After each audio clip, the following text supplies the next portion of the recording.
Hi dears, welcome back to my channel. അപ്പോൾ ഇന്നത്തെ നമ്മുടെ റെസിപ്പി റേഷനരി വെച്ചിട്ട് തയ്യാറാക്കി എടുത്തിട്ടുള്ള നല്ലൊരു അടിപൊളി പലഹാരത്തിൻ്റെയാണ്. റേഷനരിയും കൂടെ തന്നെ കുറച്ച് ചക്കക്കുരു ഒക്കെ ഉണ്ടെങ്കിൽ നമുക്ക് വളരെ ഈസി ആയിട്ട് തയ്യാറാക്കി എടുക്കാൻ പറ്റും. നല്ല ടേസ്റ്റാണ് കേട്ടോ ഇത് കഴിക്കാനായിട്ട്. അപ്പോൾ നമുക്കിത് എങ്ങനെയാണ് തയ്യാറാക്കുന്നതെന്ന് കണ്ടു നോക്കാം. അതിന് മുമ്പായിട്ട് എൻ്റെ ഒരു ചാനൽ ആദ്യമായിട്ട് കാണുന്നവരാണെങ്കിൽ ഒന്ന് സബ്സ്ക്രൈബ് ചെയ്തിട്ട് സപ്പോർട്ട് ചെയ്യണം കേട്ടോ. വീഡിയോ നിങ്ങൾക്ക് ഇഷ്ടമായിട്ടുണ്ടെങ്കിൽ ലൈക്ക് ചെയ്യാനും ഷെയർ ചെയ്യാനും കമൻറ്റ് ചെയ്യാനൊന്നും മറക്കരുത്. അപ്പോൾ ഇനി നമുക്ക് റെസിപ്പി കണ്ടു നോക്കാം. അപ്പോൾ ഇതിന് വേണ്ടിയിട്ട് ഞാനിവിടെ ഒരു പാന് ഗ്യാസ് സ്റ്റോപ്പിൽ വെച്ച് കൊടുത്തിട്ടുണ്ട്. അതിലേക്ക് ഇനി അരക്കപ്പ് അളവിലാണ് റേഷനരി ചേർത്ത് കൊടുത്തിട്ടുള്ളത്. അപ്പോൾ നിങ്ങൾക്ക് എത്രയാണോ സ്നേക്ക് വേണ്ടത് അതിനനുസരിച്ചിട്ട് അളവ് കൂട്ടിയെടുക്കുക കേട്ടോ. ഇപ്പോൾ ഞാനിവിടെ അരക്കപ്പ് റേഷനരി വെച്ചിട്ടാണ് തയ്യാറാക്കിയെടുക്കുന്നത്. ഇനി നമുക്കിത് നന്നായിട്ടൊന്ന് വറുത്തെടുക്കണം. അപ്പോൾ കുറച്ച് സമയം ഇത് നല്ലപോലെ ഒന്ന് ഇളക്കി കൊടുത്തിട്ട് വറുത്തെടുക്കുക. അപ്പോൾ നന്നായിട്ട് ബ്രൗൺ നിറായി വരുന്നത് വരെ ഒന്ന് വറുത്തെടുക്കുക കേട്ടോ. ഇപ്പോൾ ഇതിവിടെ ഇതുപോലെ നിറക്കൊന്ന് മാറി വന്നിട്ടുണ്ട്. ഇനി നമുക്കിത് ഫ്ലെയിം ഓഫ് ആക്കിയിട്ട് ഈ ഒരു പാനിൽ നിന്നൊന്ന് മാറ്റി വെക്കാം. ചൂടാറാനായിട്ട് വേറൊരു പാത്രത്തിലേക്ക് മാറ്റി വെക്കണം കേട്ടോ. ഇനി ഞാനിതിലേക്ക് വേണ്ടിയിട്ടുള്ള ചക്കക്കുരു ഇവിടെ വേവിച്ചെടുത്തിട്ടുണ്ട്. ഒരു 15ഓളം ചക്കക്കുരു എടുത്തിട്ടുണ്ട് കേട്ടോ. അത് തൊലിയെല്ലാം കളഞ്ഞിട്ട് കുക്കറിൽ ഒരു 3 വിസിൽ വരെ നന്നായിട്ടൊന്ന് വേവിച്ചെടുത്തതാണ്. ഇനി നമുക്കിത് മിക്സിയുടെ ജാറിലേക്ക് ചേർത്ത് കൊടുക്കാം. ഇനി നമുക്കിതൊന്ന് ഒതുക്കിയെടുക്കണം. അപ്പോൾ ഇതുപോലെ ഒന്ന് അരച്ചെടുത്തിട്ടുണ്ട്. അപ്പോൾ ഒരുപാട് അരച്ച് പേസ്റ്റ് ആക്കി എടുക്കരുത് കേട്ടോ. ഇതുപോലെ ഒന്ന് ചതച്ചെടുത്താൽ മതി. ഇനി ഇതിലേക്ക് ചേർത്ത് കൊടുക്കുന്നത് തേങ്ങയാണ്. അപ്പോൾ ഞാനിവിടെ ഒരു കൈപ്പിടി തേങ്ങ ചേർത്ത് കൊടുത്തിട്ടുണ്ട്. നിങ്ങൾക്ക് വേണമെങ്കിൽ കൂടുതലൊക്കെ ചേർത്ത് കൊടുക്കുക കേട്ടോ. കൂടുതൽ തേങ്ങ ചേർത്ത് കൊടുത്തിട്ടുണ്ടെങ്കിൽ നല്ല ടേസ്റ്റ് ഉണ്ടാവും. ഇതിലേക്ക് മധുരത്തിന് വേണ്ടിയിട്ട് ശർക്കരയാണ് ചേർത്ത് കൊടുക്കുന്നത്. അപ്പോൾ ഇതുപോലെ ഒരു 3 സ്പൂൺ നിറയെ ശർക്കര ഇതുപോലെ ഒന്ന് ഗ്രേറ്റ് ചെയ്തത് ചേർത്ത് കൊടുത്തിട്ടുണ്ട്. അപ്പോൾ ഇതിന് പകരം നിങ്ങൾക്ക് മധുരത്തിന് വേണ്ടിയിട്ട് പഞ്ചസാരയും ചേർത്ത് കൊടുക്കുക. ഞാനിവിടെ ശർക്കരയാണ് ചേർത്ത് കൊടുത്തിട്ടുള്ളത്. എന്നിട്ട് ഇതെല്ലാം കൂടെ ഒന്നും കൂടെ ഒന്ന് അടിച്ചെടുത്തിട്ടുണ്ട്. അപ്പോൾ ഇതിവിടെ ഇതുപോലെയാണ് അടിച്ചെടുത്തിട്ടുള്ളത്. ഇനി നമുക്കിത് ഒന്നുകൂടെ ഒന്ന് ഈ ഒരു മിക്സിയിൽ നിന്നൊക്കെ സൈഡിൽ നിന്നൊക്കെ ഒന്ന് നടുവിലേക്കായിട്ട് ഒന്നുകൂടെ ചതച്ചെടുക്കാം. അപ്പോൾ ഇതിവിടെ റെഡി ആയിട്ടുണ്ട്. ഇനി ഞാനതൊരു ബൗളിലേക്കൊന്ന് മാറ്റുന്നുണ്ട്. അപ്പോൾ ഇതുപോലെയാണ് കേട്ടോ ഇത് അടിച്ചെടുക്കേണ്ടത്. ഒരുപാട് അരച്ച് പേസ്റ്റ് ആക്കി എടുക്കരുത്.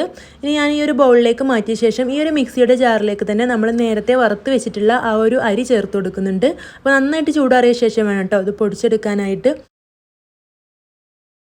അപ്പോൾ ഈ ഒരു അരി നല്ലപോലെ നൈസായിട്ട് പൊടിച്ചെടുക്കണം. ഒട്ടും തരിയൊന്നും ഉണ്ടാവാൻ പാടില്ല. അപ്പോൾ ഇതാ ഇവിടെ ഇതുപോലെ നൈസായിട്ട് പൊടിച്ചെടുത്തിട്ടുണ്ട്. ഇതിലേക്കൊരു 1/4 ടീസ്പൂൺ അളവിൽ ഏലക്കപ്പൊടി ചേർത്ത് കൊടുത്തിട്ടുണ്ട് കേട്ടോ. അപ്പോൾ ഏലക്കപ്പൊടി നിങ്ങളുടെ കയ്യിലില്ലെങ്കിൽ അരി പൊടിച്ചെടുക്കുന്ന സമയത്ത് 1-2 ഏലക്ക ചേർത്ത് കൊടുത്തിട്ട് ഒന്ന് പൊടിച്ചെടുത്താൽ മതി. ഇനി നമുക്ക് ഈ ഒരു പൊടി നമ്മൾ തയ്യാറാക്കി വെച്ചിട്ടുള്ള ആ ഒരു ചക്കക്കുരു തേങ്ങ മിക്സിയിലേക്ക് ഇട്ട് കൊടുത്തിട്ട് കൈ വെച്ചിട്ട് നല്ലപോലെ ഒന്ന് കുഴച്ചെടുക്കണം. അപ്പോൾ കുറച്ച് സമയം നല്ലപോലെ ഒന്ന് കുഴച്ചെടുത്തിട്ട് ഇതെല്ലാം കൂടെ മിക്സ് ആക്കി എടുക്കണം. ഇനി ഞാനിതിലേക്ക് മധുരം കുറവായത് കാരണം കുറച്ചുകൂടെ ഒന്ന് ശർക്കര ചേർത്ത് കൊടുക്കുന്നുണ്ട്.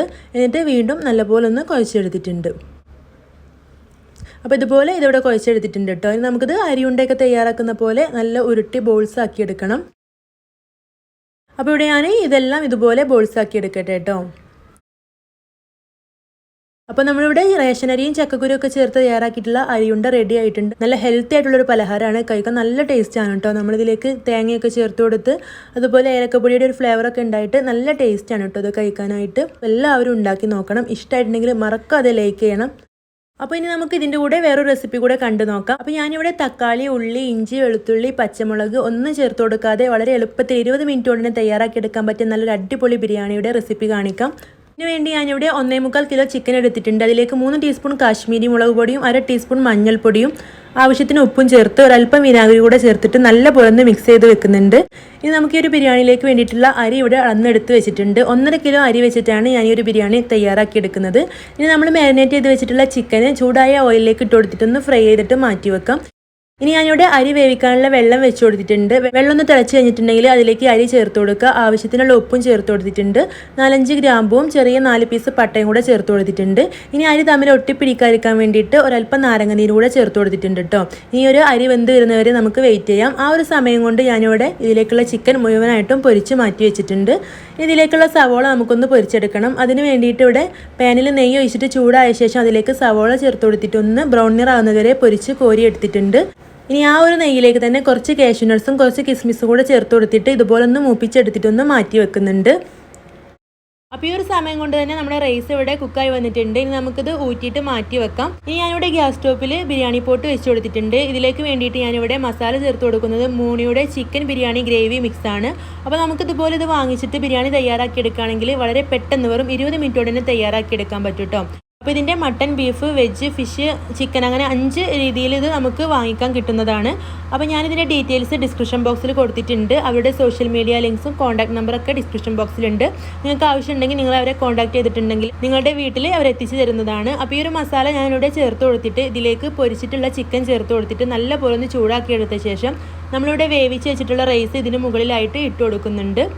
അതിന് മുകളിലായിട്ട് നമ്മൾ മൂപ്പിച്ചെടുത്തിട്ടുള്ള സവോളയും കാഷ്യൂനട്ട്സും കിസ്മിസും കൂടെ ചേർത്ത് കൊടുത്തിട്ടുണ്ട്. കൂടെ തന്നെ കുറച്ച് മല്ലിയില കൂടെ കട്ട് ചെയ്ത് ചേർത്ത് കൊടുത്തിട്ടുണ്ട്.